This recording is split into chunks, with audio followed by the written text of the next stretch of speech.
Hello दोस्तों, स्वागत है आप लोगों का अप्लाइड मैकेनिक्स के दूसरे लेक्चर में, जिसमें हम लोग मैकेनिक्स के हिस्ट्री के बारे में थोड़ी सी स्टडी करेंगे। उससे पहले मैं आप लोगों को मैकेनिक्स को डिफाइन करता हूँ।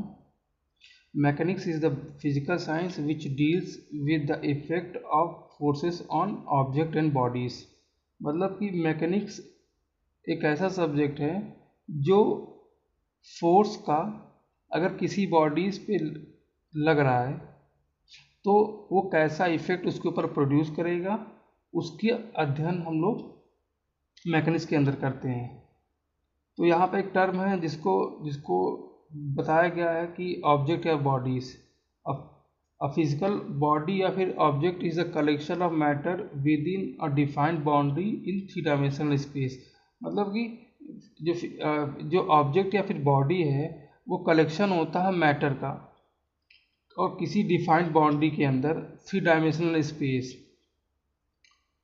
जैसे कि table, chair, human body, water flowing in pipe, car etcetera.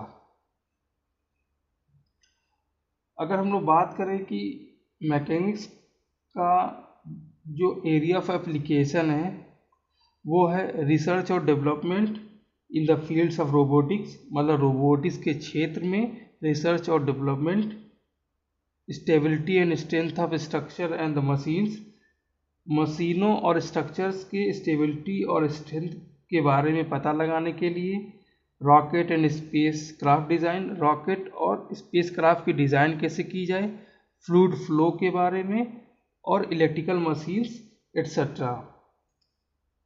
यद्यपि प्रिंसिपल ऑफ मैकेनिक्स बहुत ही कम है, लेकिन इसका जो फील्ड है एप्लीकेशन का वो बहुत ही विस्तृत है।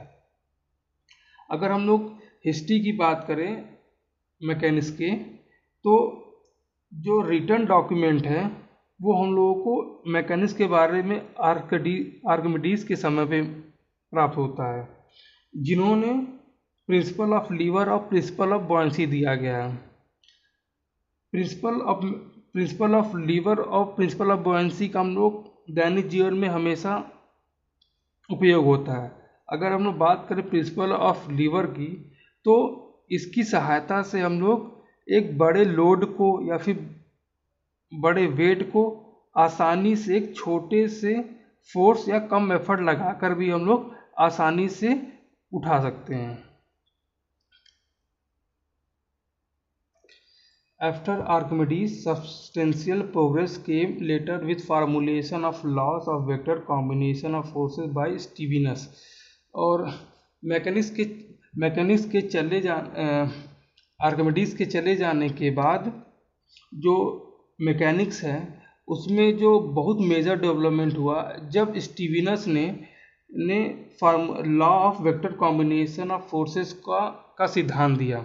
उसके बाद डायनेमिक स्टार्ट होता है जब गैलीलियो ने स्टार्ट किया अपना एक्सपेरिमेंट विथ फॉलिंग स्टोन्स। मतलब कि अगर कोई स्टोन या फिर कोई भी ऑब्जेक्ट अगर किसी हाइट से गिराया जाता है, माने तो h हाइट से गिराया जाता है, तो हाइट के साथ उसके वेलोसिटी में, उसके पोजीशन में क्या बदलाव आएगा, उसका एक्सपेरिमेंट गैलीलियो ने किया।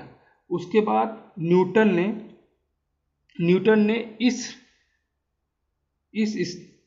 फॉलिंग स्टोन्स के बारे में बहुत ही विस्तृत जानकारी दी, जिसमें न्यूटन्स के फेमस 3 लॉज हैं।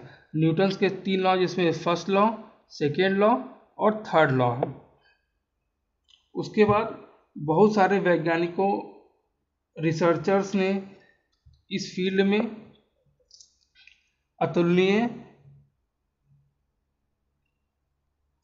डेवलपमेंट किया है। जैसे उनमें से हैं da Vinci, Varignon, Euler, d'Alembert, Lagrange, Laplace and others.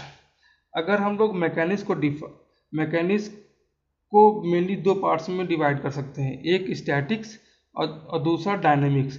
Statics के अंदर हम लोग equilibrium of bodies under the action of force study करते हैं। मतलब कि स्टैटिक्स के अंदर अगर कोई बॉडी फोर्स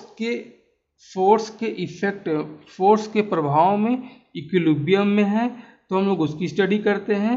और डायनेमिक्स के अंदर अगर किसी बॉडी के ऊपर फोर्स लग रहा है तो बॉडी के फोर्स की वजह से बॉडी में किसी बॉडी में किस टाइप का मोशन होगा हम लोग डायनेमिक्स के अंदर करते हैं। आशा करता हूँ आप लोगों को वीडियो समझ में आया होगा। Thank you.